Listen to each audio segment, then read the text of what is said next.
The temperature of the health debate rose several degrees today as Labour's spokesman brought together 9 eminent consultants to condemn what they said were the inadequate resources of the NHS.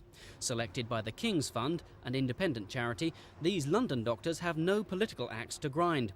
But at a news conference, they attacked the NHS reforms. One said they provoked wasteful spending on equipment as hospitals compete to stay in the First Division. Not only that, they said, there just isn't enough money in the NHS kitty. And regrettably, it's never been so difficult to get patients into hospital as now, and this is even very seriously sick patients with cancer. And as a result of that, some 30% of the time, I have to say, well, I'm very sorry, but we had planned to give you the chemotherapy today. It's just not possible. And when Neil Kinnock quoted Dr. Tobias at Prime Minister's Question Time today, it sparked a furious row. Why doesn't the Prime Minister address these issues of life and death instead of parading false claims about his government? We have addressed those issues, and that is why the waiting lists are falling by record amounts at this moment.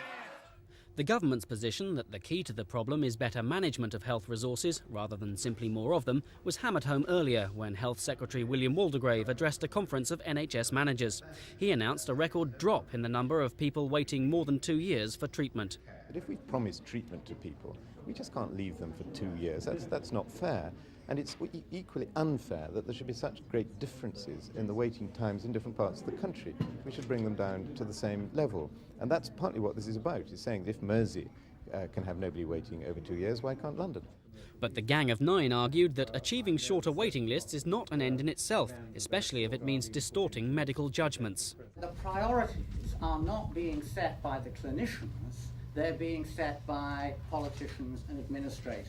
And I think it's very important that people don't go away thinking that a reduction in waiting list has got to be good, because you may end up spending a very long wait in casualty if you're acutely ill.